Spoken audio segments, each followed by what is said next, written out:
Welcome back, guys, to another episode of the Shrine. Thank you all for the support we have been getting in the previously released videos. Continue liking, sharing, recommending it to your friends, subscribing until we get to the milestone that is 1,000 subscribers. So today we have a new panelist. Introduce yourself, sir, panelist. I am Mranjira Rwongera Nyamiyonga, son of Mwezi. I also go by Iremeezo, who is my great-grandfather of the 7th generation. I'm a socialist, a Marxist, a Leninist, though I could also handle some capitalism, which I don't love, by the way. And I'm a father of several kids. Several, yes. Can you give us a random estimate? A random estimate in Africa, we don't count. Neither do we count wives. For my sake, it is. Just acknowledge the fact that you have them. Yes, it is for security. Okay. Because I wouldn't want people blackmailing me by accessing them and I'm twisting me, saying, give me a lot of money, which I don't have. They have assumptions like him that I'm a very rich capitalist. They don't blackmail poor people. Thank you, Muranjira. For the first time viewers, as always, reintroduce yourself. I'm called OS1. I think that is enough. Struggling lawyer in Kampala. And yes, I'm also an For security reasons, You are an no, engineer. you must not reveal everything. which discipline? But I I'm know no longer practicing. I have the engineering in me until the time when the state... Oh, you are now engineering human beings. No, I can do social engineering. Okay. But I'm a mechanical engineer by profession, so that should serve. I see. Today's episode is about service providers. Service providers that have appeared recently in the country, come from wherever they've come from with all these huge budgets, made their first impressions. And sadly, some or all, I don't know, we shall see by the end of the episode, have taken the Ugandan route. It's not that I'm not being patriotic, but they've all gone to the dogs. We shall start with the Mugole, that is Safeboda. Safeboda launched in 2017. They launched in 2017, Yeah, but yes. I think they took root like that acclaim, like popular acclaim in 2018, properly, like to make news.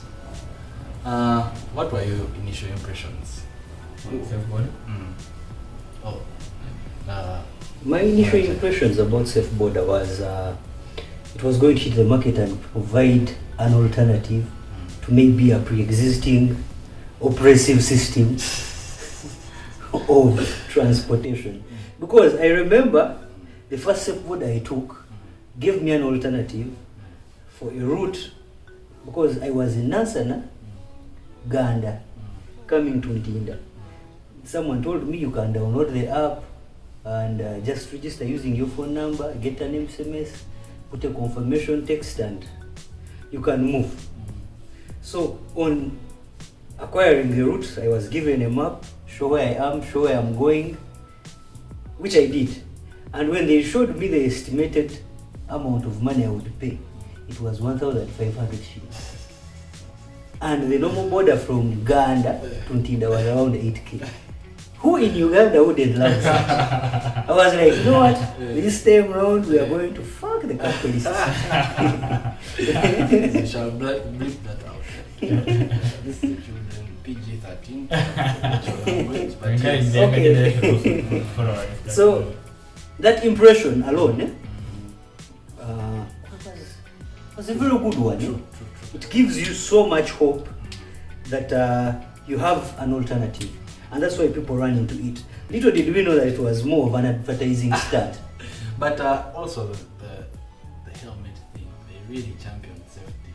Yeah, you know, the helmet thing has actually been played down by this COVID thing, whereby you're not going to put on a helmet. And the mask. Who Swan has been putting on, I put it on, so it becomes challenging unless every border user will have to buy their own helmet. But right now, it is actually very unsafe to share helmet with several passengers who were there before you. That's where the challenge is. But the safety thing was quite good, and even the identification of the riders, it eliminated this thuggery that was always happening on borders.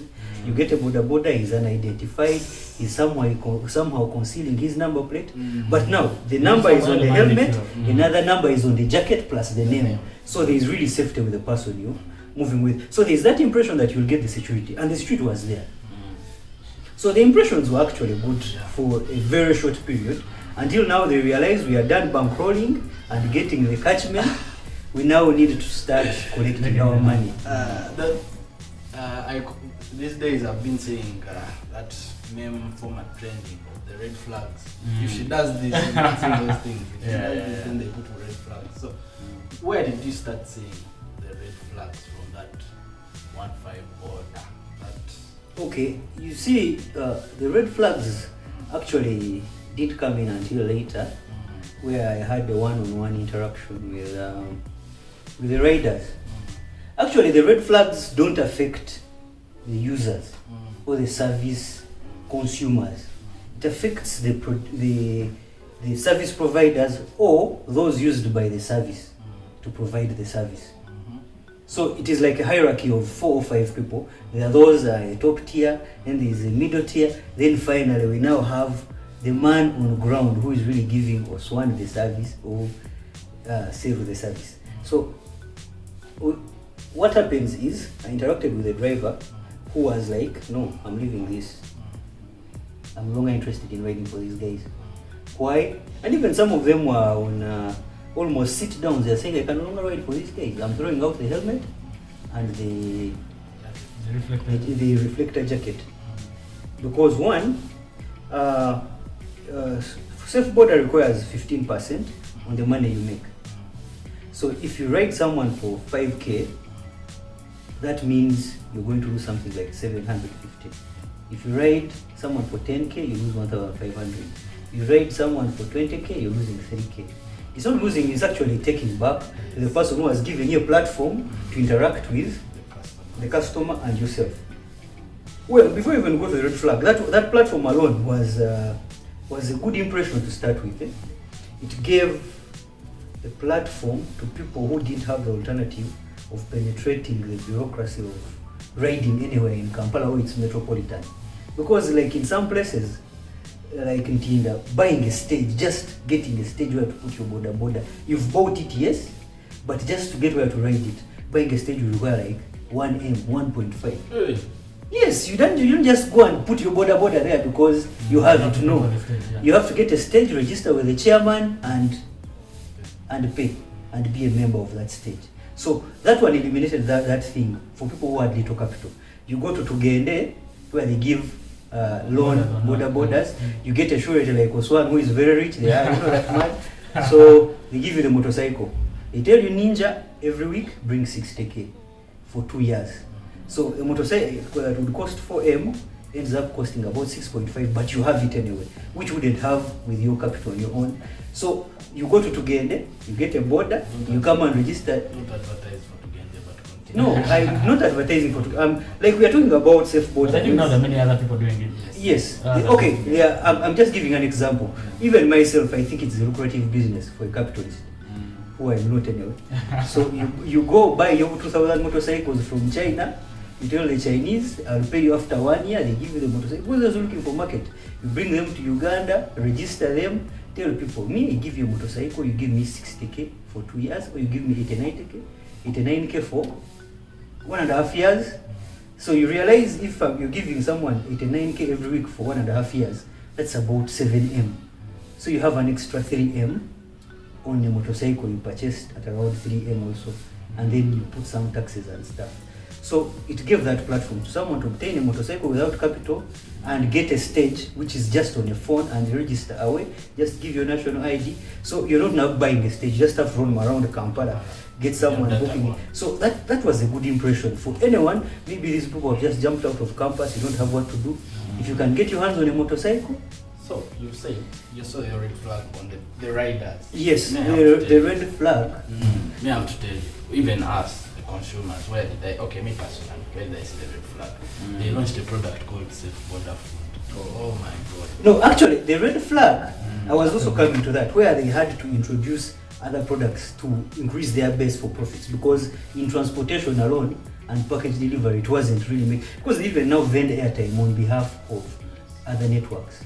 So like those networks that really don't have outlets and stuff like you have a platform where you can purchase their the K2s, the Smart, those other unknown, they are known but they are not as popular.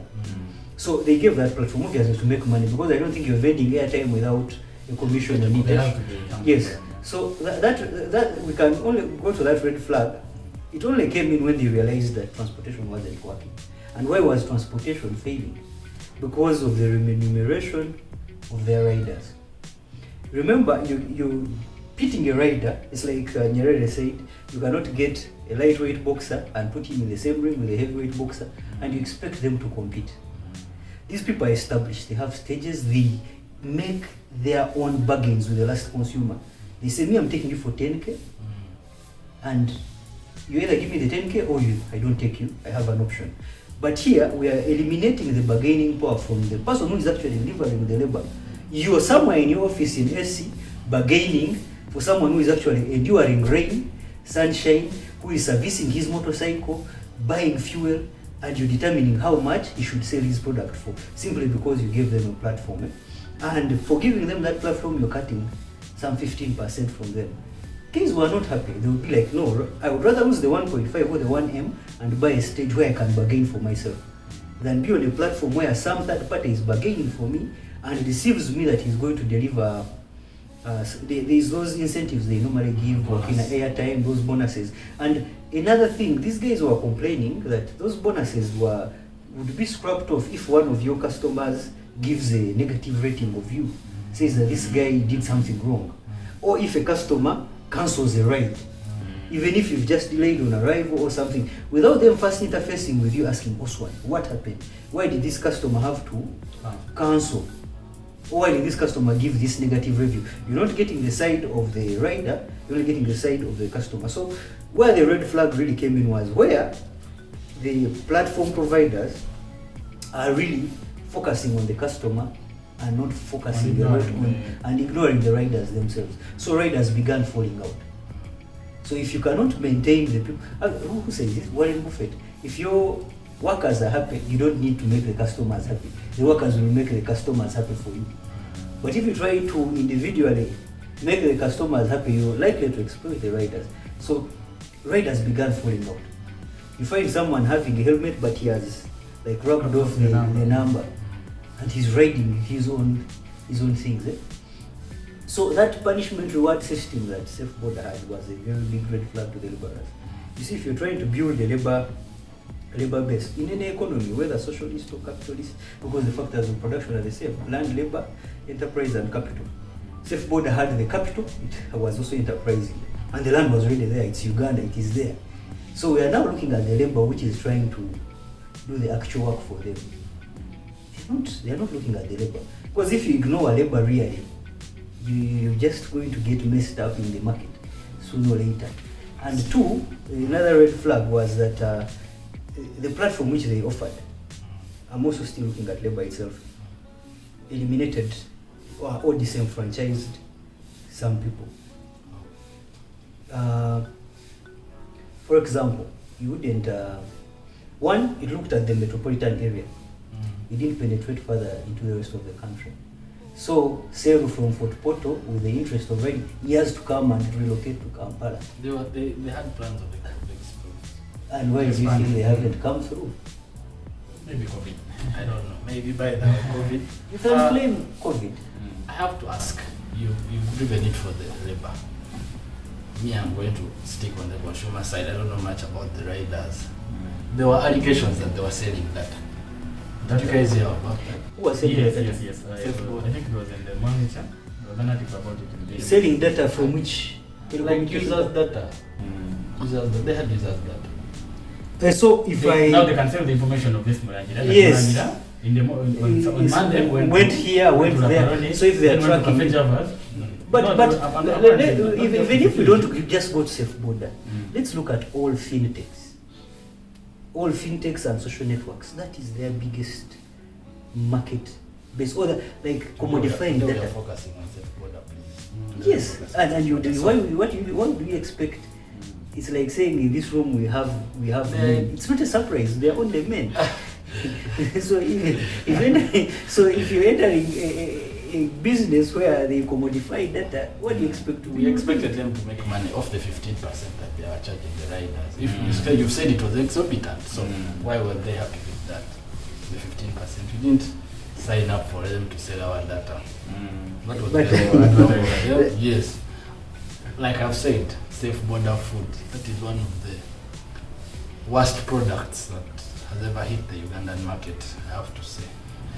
So many complaints of people's food being eaten, never reaching, delays. Yeah. I know someone who ordered And then, Carol. interestingly, Safeboda guy ate it. No, shortly afterwards, they updated their terms and conditions. I don't know if you remember, they were doing Yes, in trending. where they said if the guy is your food man, We are not between you and liable. between We you are and the not right man. liable. You can look for him and strangle him. You know, I ordered using Safeboda food. I ordered some food sometime. So I wait the whole evening, I'm waiting. I start calling, like now like 2 hours have passed. I'm hungry, I call. Someone tells me, sorry, Wichi. She tells me, give me like 30 minutes. I wait 30 minutes, nothing is happening. It's like, I'm sorry, is there a chance that you can go and pick it for yourself? I froze. I was so hungry. It was not like vivid. How can I have made an order for delivery? Yes. And then you think I didn't know that the restaurant did this? You really, I confidently told me, is there a chance that you can pick it for yourself? Wait till as if you were... I'm like, these guys, I think they were not ready. I don't know if they were not ready for I the think product they to roll were out. prepared. They were not prepared. It was really a bad product. I haven't used it in a long But time. I don't know if it's... like I was telling you, it comes down to the labor of the people who are doing it. You don't expect to use someone who What is a motivated guy. a demotivated guy. He's hungry, and you're sending him to pick food. He'll eat it. He's getting food from one of these powerful restaurants. Smelling for him on his bike. He's extreme. You see, I think the man reached the point and said, man. But also, another thing is the cashless. Why don't the riders go cashless? that's what I was trying to In the go opening back. plane, they don't You do even call you and say, are you on cash or cashless? The moment you say Ask me that cashless. question. One, look, I talked about the 15%. You're already bargaining for this guy below the market value of the same product. A standard border guy will charge 3K or 4K from Mtinda to Chanja. You expect a safe border guy to cover the same route for 2K or 2.5. But on that 2.5 you need 15%. And in the event that that person uses cashless, it is 25% less. Yeah. Yes. Okay, if you are going to travel from Mtinda to Chanja on cashless, if it is 2K, you will go for 1.5. Yeah, remember. And remember, on that 1.5, the safe border guy, who is the rider, has to again remit a 15%. So the rider who buys fuel, services a motorcycle, has to eat, has to sleep, still will now be getting to 1,250 for that journey. Where he could have bargained 5,000. Himself, he bargains 5K or 8K. You get it? So eliminating the labor, So the laborers from bargaining, that's what is actually killing the product. That's a big red flag. the next segment is that I was going to ask you your solutions, recommendations. Yeah. Around them. One of the recommendations included those guys in the policy making. You cannot sit in SC and expect to make everything for someone who is actually doing the work. Let these guys come and say, you know what, guys, this is affecting us. It is pinching us. We need this rectified. We need to feed our children. We need to do this and that, and the money we are really getting is not enough. That's why we are quitting. They give a platform to the people who are delivering their service to have some power in the say, which I don't know if they have that power, or if they have the power, they only say it and it's not implemented. You've said it, and I think they finally heeded one call, at least I heard, that right now their app allows you, like when you make a request, it shows the rider whether it's cashless or cash. So it's no longer those things of calling you, are you on cash? They can No, see it shows it, but it shows it to you on the person requesting. It doesn't show it on the person on the rider. You know, there is a rider app, and then there is a customer app. They're not showing it on the rider app. So if they show it on the rider app, then he has the ability to cancel and say, I want to take this guy. So that is an improvement, but like you said, they need to do more in terms even of negotiating the percentage. Yes. See a way they can mitigate, because they've tried to broaden their other products and whatnot. So they need to look into that. But I agree But with you. like you said, broadening, you know, it is cannibalism. In the economy, it is called cannibalism. You cannot be selling well a Coca-Cola and then you choose to put another product similar to Coca-Cola on the same market from the same producer. If you have one good product doing well, you let it flourish. But the moment you start putting other alternative products for the same, that shows you're failing somewhere. Yes. Anyway, Oswan. Yeah. In the same breath, we received the Taxify, RIP. What were your initial impressions? Did it RIP or it rebranded? Whatever happened in the middle there, but Taxify was really exciting when it came. I think even a bit more exciting than Safeboda. The first time I encountered, because I think I encountered Safeboda first, and then Taxify shortly afterwards. Yeah, they came in the same year, But Taxify was way cheaper than Safeboda, and that was really exciting about it. So it was impressive. Even it followed even with the cars, by the way, the Taxify cars. You could get a Taxify from Casablanca, Kololo, Makerere for 5,000 or 6,000. So it was really, really friendly.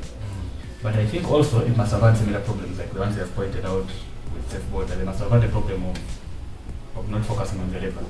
Because I think these guys were underpaid and naturally became creative. They found a way of beating the system, and that is the red flag. Yeah, the red flag. That's why it started going downhill. It has never looked brilliant again. Which red flag did you see? I experienced it sometime. The first time I ordered a Boda boat. It was called Taxify by then. Yes. I think from one day to Ntinda. The estimate was around 4K. When I got to Ntinda, it showed me 30,000. 30,000! And the man was prepared to hold my shirt if I didn't give him that. So I looked at it, I was wearing a suit. I said, now, how will these people see me fighting with this man? Let me just give him 30,000. But of course, I felt cheated. I tried to call the company, there was a customer care number there. Yes. Tried to call it and complain that, you see, how can these people. Even if they use this conventional boda, Exactly. it will go to 30K. They sounded very, very uneager to deal with me. No, like, they're not eager to talk to me really. They're saying, hey, is that what has happened? Okay, we shall see really. Shall call you again, you hold on, we shall call you. And of course I was not called again. But that was not the only time. It happened so many times that until one day I was using a boat and I talked to the guy who was driving. I asked him, but what went wrong? Okay, I asked the guy to explain to me what went wrong with the app. And he told me, not to go for engage. He explained to me that I think they put the phone in flight mode after starting the trip, and it somehow mixes up the map. So it shows They told me battery saving mode. They have some tactics there that they use, so they do it deliberately. And I think it cannot have been done without the knowledge of the guys who own the company. Yeah, the people who designed the code can always tell you where the loophole is. Exactly. So I think they knew. They should have known anyway. But after 1 or 2, 3 bad experiences, a user cannot come back. True. A user just walks away. So for me, that was the end of my story with Bolt. I experienced the same. I took a Taxify back then. It was called Taxify. Yeah. But I have not yet used Bolt. Yeah, It's the same thing. No, But you know when like, they switched to Bolt, I thought maybe by Bolt then should me- change, and maybe now there was a better. Me, I'd already given so up. I tried again. I used Bolt, and I almost got into a fight with the guy when I was at LDC there. The guy dropped me. There was the car was showed 5,000. I was in one of those Corolla cars. So when it showed me an estimate of 5,000. Casablanca, it was in Casablanca. no. Anyway, so it showed me an estimate of 5,000 to 6,000. But however, I had a friend, and so that friend of mine was staying in Chihuahua. So we dropped that individual in Chihuahua and then went up to 1 again. So I assumed it should cost a bit more than the 5K that had been estimated. We get there, it shows exactly 5K. And this man is very frustrated. So I look at his Dibakwa, I said, no. And it would only be fair to give this man like 10K or so I offered him 10,000. He's like, no, I want 50,000. Was it 50K on the... No, it showed 5K. It up showed 5K. Out of the goodness of his heart, he was offering. So for me, I offered 10 because I had seen the distance. I had made him first go to Chihuahua. So the guy gets there and he gets very angry, tells me how he's going to beat me up. I told him, man, I stay here.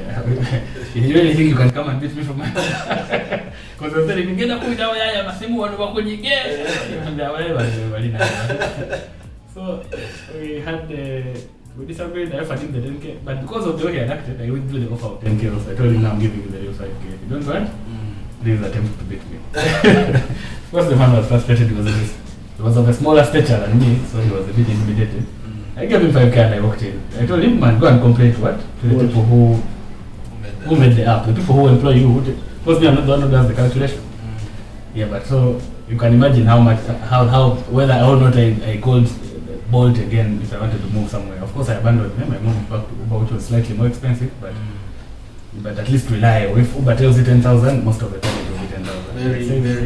Very good. Yeah. As we enter Uber. Because Bolt, by the way, before we go to Uber, Bolt has invested, I think, every YouTube video you watch. As It in has an a Bolt ad. Yeah. I think they're really wasting their money on the Let them use the same money and effort to improve their service. There's the drivers and what to Yeah. increase their fares. Because and to some people, by the way, that's nagging.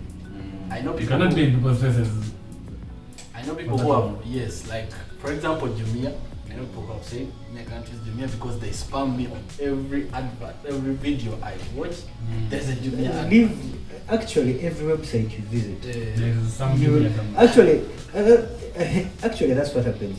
Like most of the blogs in Uganda, they don't blog to sell the content, they blog to sell the ads. Yeah. That's why someone will make a random falsified story Just so it for- can catch market. Clickbait, yeah. So the ads will appear there, and the more they appear, the more money he gets. Clickbait is profitable.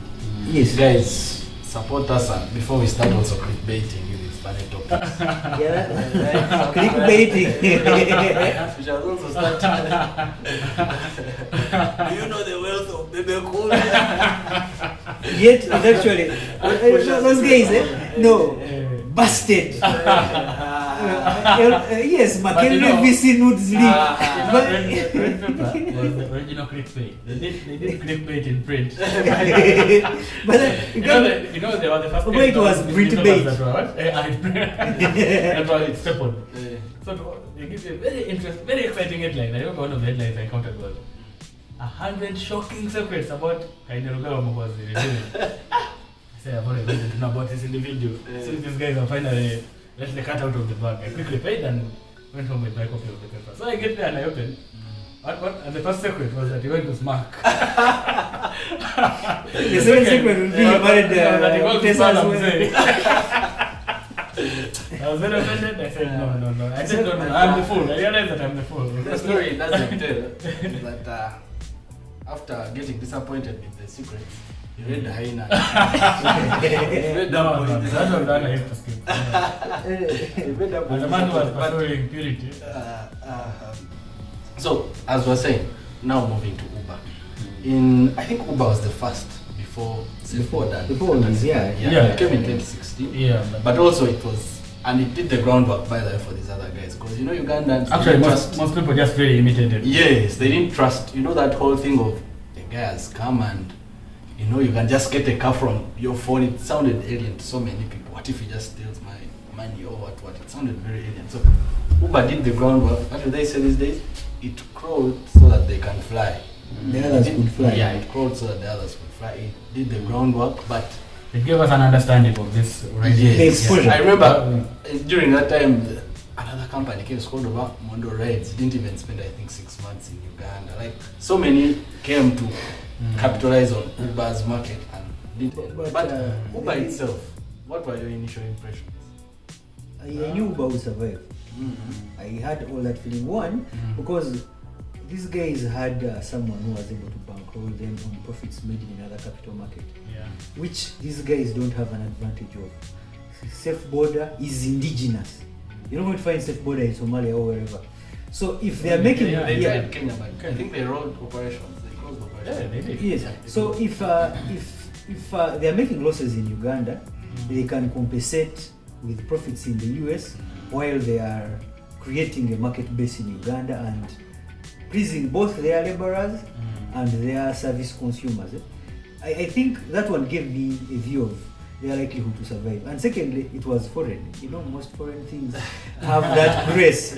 No, I'm not trying to say Ugandan products are weak or they are not good, but Ugandans I'm prefer talking the about colonized Ugandans who really think I something Western is always better. better than something local, and they will tend to support something Western, which is So it's actually actually a cool thing. Just it's cool. Yeah. It tends to have a cheaper connotation. Why? Those people have the ability and the capital to bankroll the product.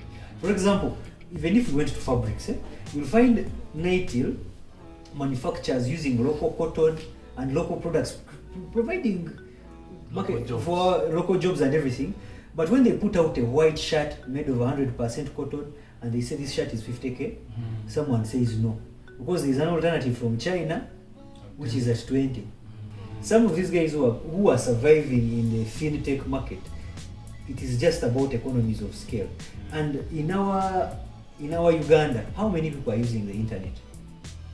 Those who are using for live videos to spread propaganda here and there, not to make money.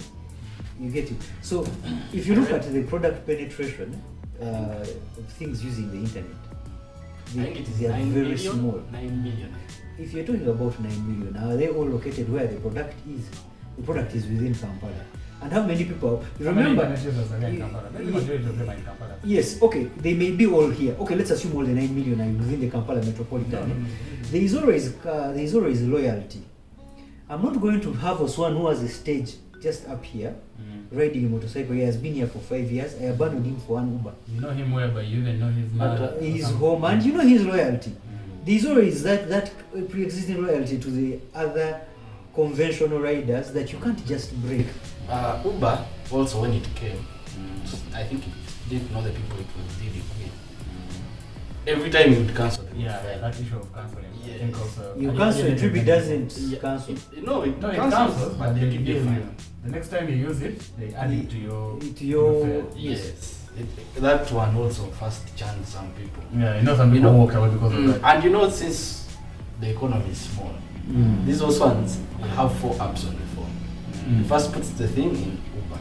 Yes. Then he puts it in Safeboda. Then he puts it in Taxify. Whoever responds first. Yes, like no, he's calculating prices. The one that has a 500 shilling discount Can easily take the client. Yes. So now if you're telling me if I cancel, because sometimes I'm just there window shopping. Is it? And then you start debating. You cancel. No, you cancel. I think even them, I think they were being had to fine. Yeah, they were being fined for cancelling. So it would be a debate. You cancel. You cancel. I don't want to cancel. I don't want to cancel. Because no one wants to take the fine. They also started with that Kajanja, but I think it ended. But you see, I think someone told me it ended. You can cancel now in peace. Also, then I think when they saw the success of Safeboda, they said, "Oh, let's can penetrate border. They tried Uber Border. That's one of the promos that I enjoyed the most. Yeah, I remember there was the first trade is about. They had like a month where from I think 5 to 6 rides were free. Yeah, I used some of the free rides. I also used it, but it would feel very strange to get, because back then I used to work in one day. to leave one leg here, come this side, and just walk off a border like.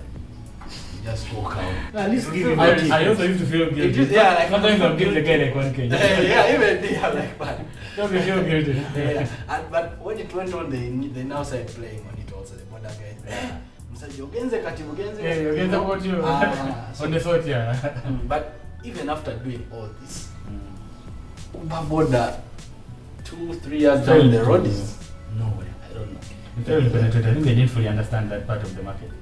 You see, understanding the Ugandan market should go down to loyalty.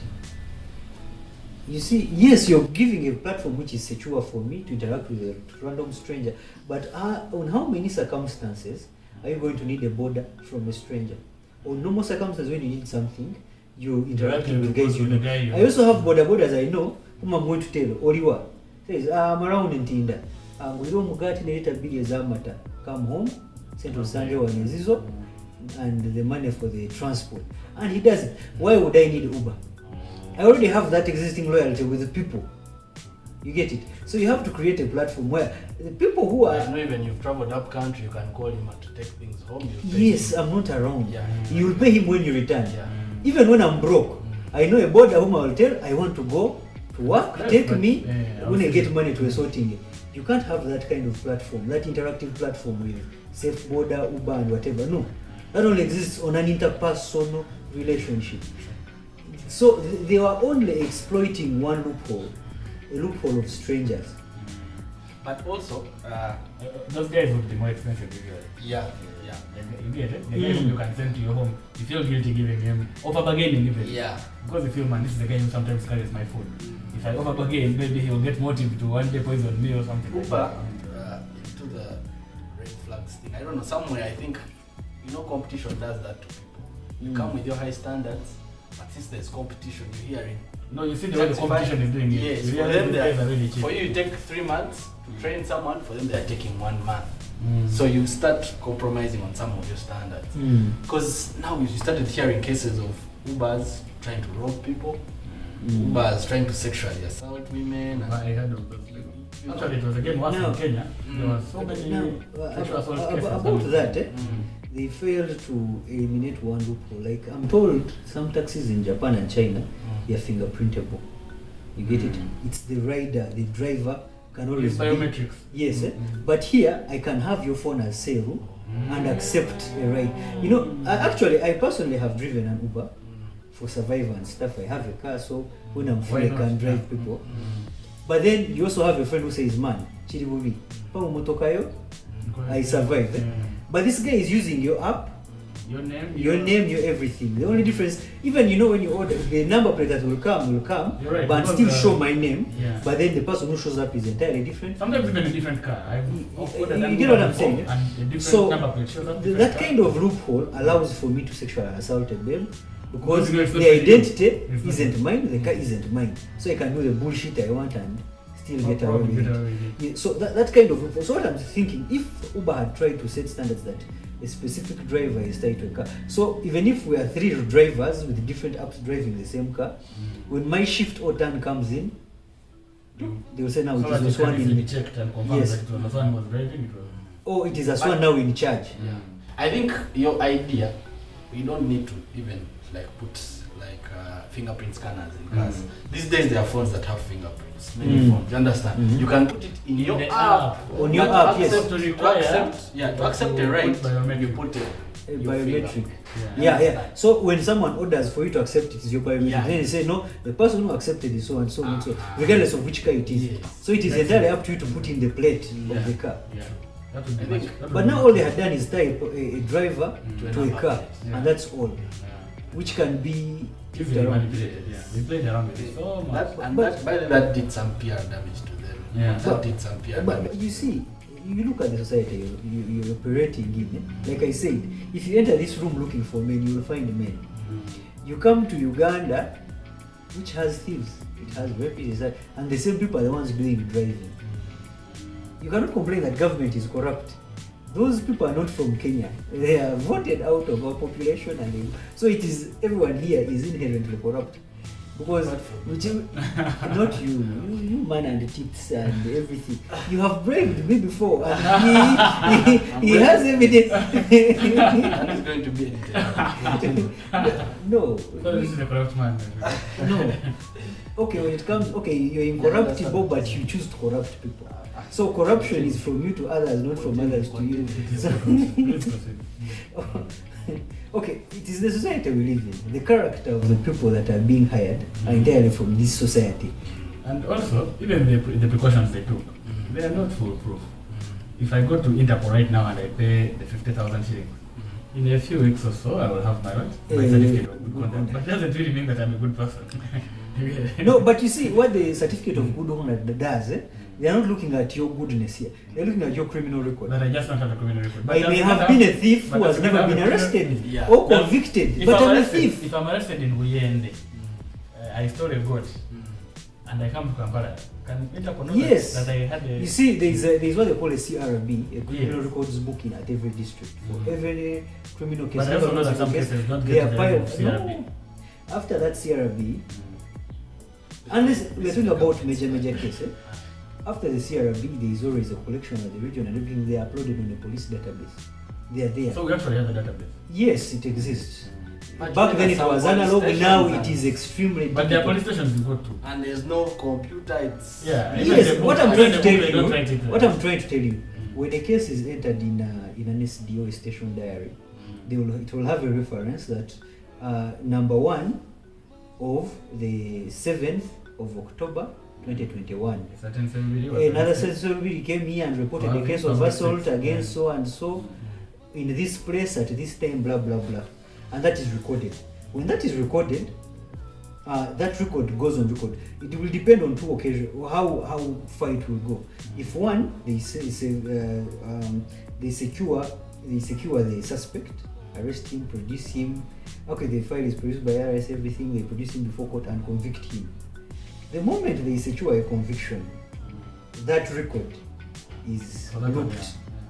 But not because they have recorded you as a suspect. The criminals who don't get credible convictions. Yes, those are the criminals that are not there. In most Ugandan police stations, if you have a small amount of money, I'm not speaking from experience, I'm not in the habit of bribing and I am strongly against corruption.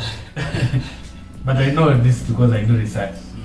If you have some money, or you know someone who has profited from that record, you can simply give even the arresting officer and you will not even enter the book. I believe if I'm a shareholder in Uber, I wouldn't do something wrong that would have some connotation on my profit. I believe most of these guys should be given some random shares so they can possess the sense of ownership. If I'm going to sexually assault a babe, I'm like, man, I'm messing up my own dividends and company. So that sense of ownership. How will this reflect on our reputation? Yes, as a company. But now, me, I'm a random guy. When you say we have cancelled you out, I can eliminate my No, actually, most drivers in Kampala have the 4 apps. Yes. They are having the same car but attached to all the 4 apps. Yes, and he has Uber, Little, Bolt, Taxify, whatever. They have the all of them. So for sometimes you remember when Bolt came and they had the green cars branded with Taxify? Yes. Sometimes you'd order Uber and A guy comes in a Taxify. It's economy. So that alone allows a guy to say, no, even if they ban me from Uber, I have an alternative where I can make money. So I think also they need to band together. If they ban you from this one, the other one cannot allow you. Yes, it's like bankers. The bankers have a database. Yes. Where they can know that already you have failed to pay centenary and you want to come and borrow from demand from our thing. And finally, this last but not least, Glovo, the Mugole, that is the new giant. Yes, came in 2020. I was hearing about this. Yes, good reviews. It's an international company. And I used it I used Glovo for a very, very, I think like 4 months, and it was very nice. Like our relationship with Glovo was so nice. They have some of the best delivery that I've ever used. And back then when I just come, it used to be 2.5 for a distance I think of up to 4 kilometers, I don't know, 6 kilometers, something like that. It used to be only 2.5.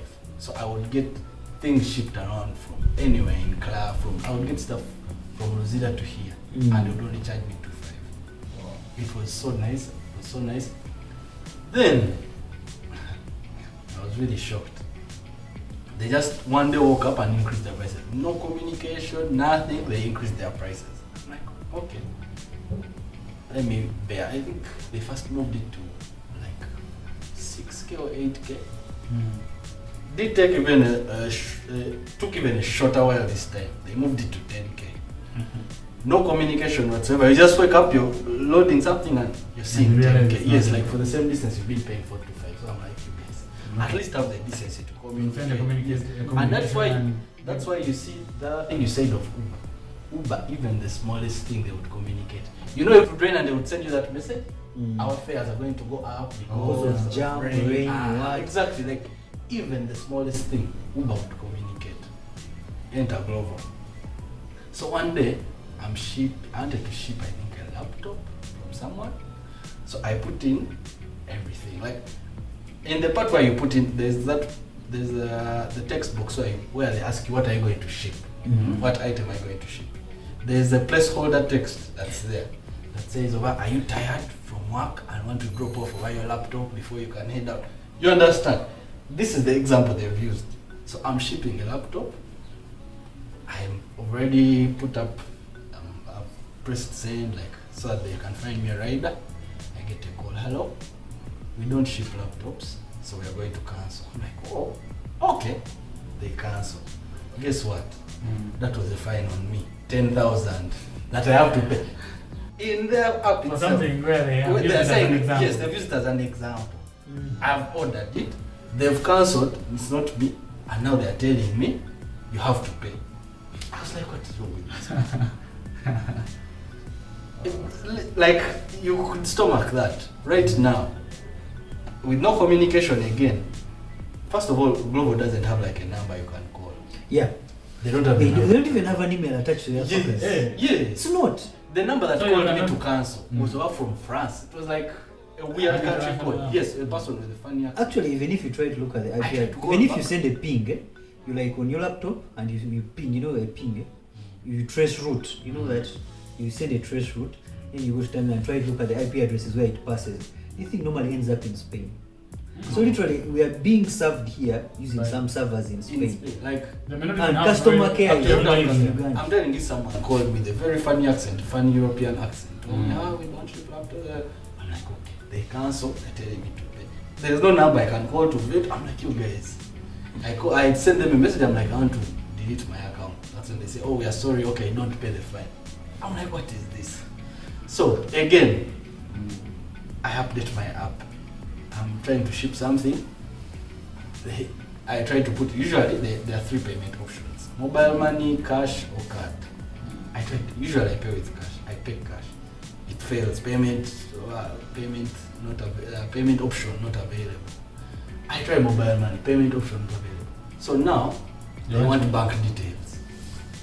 I'm like, you guys, I've seen this script before. It's a familiar script. Hey, in an era where guys are selling data, Yeah. you're handing over tracking details now. yes, you're tracking my things, my movement, shipments, and now you even have my bank movements. details. Remember, it has food, whatnot. Now you want also my bank details. Right now, even I tried using it today. They want bank details. They don't want mobile money. They want cash. They want bank details. So they cut directly from your bank account. Yes, I'm like, Glovo. No, I think our relationship. Yeah, So it was I'm nice now, when it lasted. So I think that's a very big red flag. Not every person in Uganda uses banks. First of all, And so I'll be honest with saying that. you don't want to do business with people who are. I'll be who don't like have bank individually. I only have a bank account because I expect to sell a cow and he's going to deposit money there. You get it, but I don't have a bank account for day-to-day transactions or even savings. if you are out there watching and you're a thief, he keeps his money in the mattress. I'm telling you. You edit that. I've learned one thing about our economy, that it is very bogus for you to keep cash wherever it is. The interest accrued on it is not commensurate to the safety provided for it. They say we are keeping your money safely to make some profits. No. At the end of the day, if you choose to use that money and buy a goat, the period where you accrue an interest of 14%, the same goat grows and accrues money of about 40% on the same money. So yes, that's why I keep my money. I don't have to keep money in the bank. So if you want to look for my money, you will see a banana plant, a potato leaf. So don't worry about that. So if really Glovo is going that far, that is commodifying data. Yes. Because if I have a level of privacy I don't want penetrated, and then you're telling me I give my bank details For 10, for 10K. 10K. Yes. No, and you remember there is no bank. The best thing about these financial technology apps, mobile money, Momo Pay, whatever, it is almost 0 shillings. So I may be comfortable with them having data on who I call, when I call them, what transactions I make via mobile money, not my bank. Not my bank, because the volume of money I hold on my phone is limited to something like 11M. Is it 11M or 10M? 12, I think. Yes, that is the maximum. Yes, 100K, but now we're looking at an era of financial intelligence, because even you sell like a piece of land, and you've been banking with 4M, 3M, 4M, and then randomly you deposit 200M, someone is calling you, hello nigga, there is a big volume of money on your account, can you account for its sources and everything?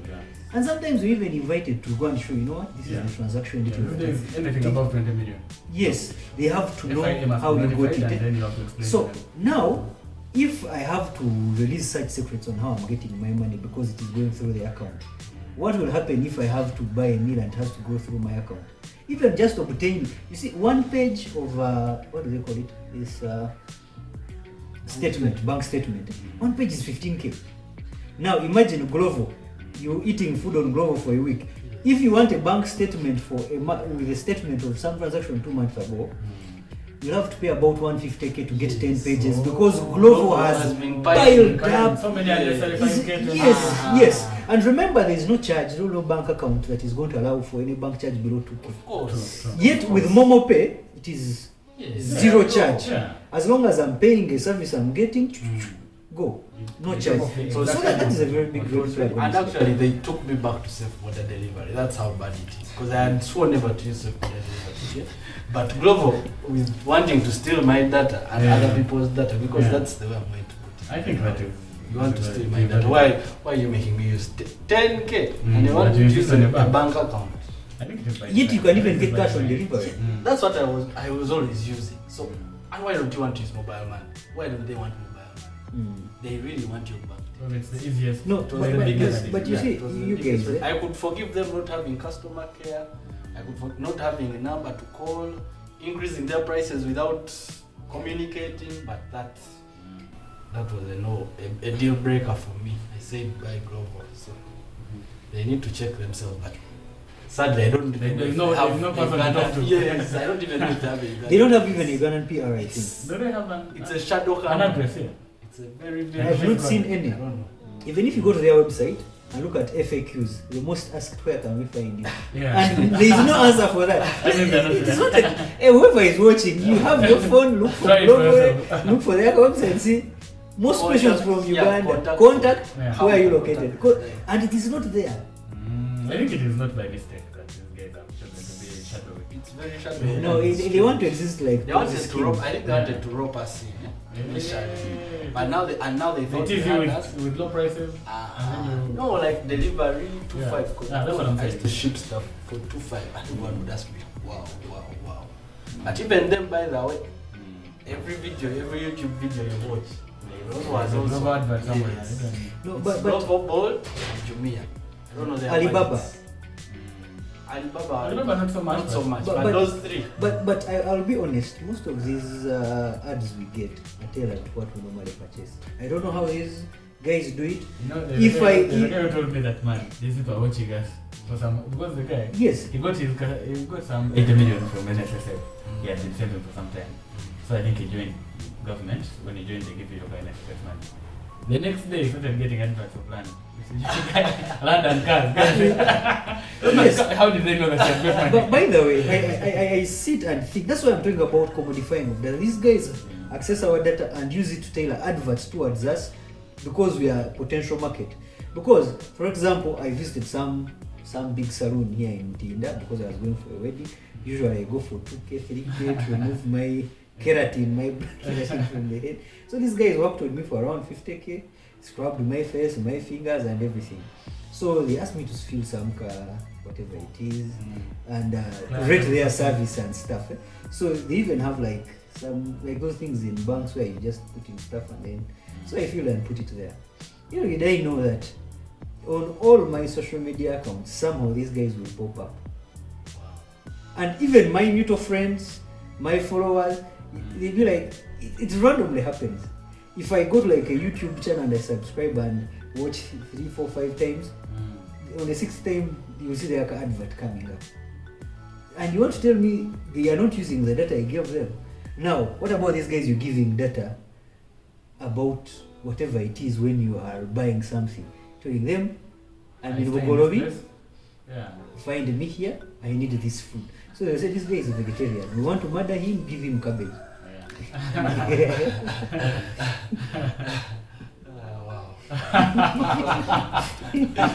What a way to conclude. We have 1 minute remaining, guys. Closing remarks. I think this game just needs to go back to the old principles, the way it was started. Respect the customer and to be able to impress the customer, impress the person who is delivering the service to the customer. And focus on the needs of them. Let them really do the basics. But me, my take on these guys, on all fintechs or these service providers that come to Uganda, I believe there should be a higher clearance for them. Like they need higher scrutiny or bigger scrutiny before they start operation. Who are they regulated? Who are they regulated? I think they're also under Uganda Investment Authority. Yes, they're under UIA. Any investor is under UIA, regardless of whether you go to water, whether you go to minerals, whether you go to telecommunication. But again, even when you're under UIA, you still have. Does UIA really follow up the activities they engage in? Yes. When you're investing, there are the people who study your prospect. I want to go into minerals. What are expected returns? How do you expect to employ people? How many? 100, 200? So what? Okay, they are the ones who do the bargaining on behalf of government, something like that. So anyway, I believe these guys who are external live around. Or secondly, me, I believe in socialism, where our indigenous applications should be shielded against competition from the external people, and these people are regulated extremely hardly by government that they don't go astray. Because we see all those applications that have been born in Uganda, they are struggling because of stronger applications and service providers come from abroad with bigger capitals, trying to compete with the ones which are indigenous here. So you find someone who is even innovative, who would have given something or an alternative which is better, fears to enter the market because they are very humongous competitors. Most of that money is being shipped outside. Yes, actually, most of the profits are even repatriated. Yet these other profits stay here. Because if I was supposed to support anyone, I would support Safeboda, regardless of their failures. Because it is indigenous and it is.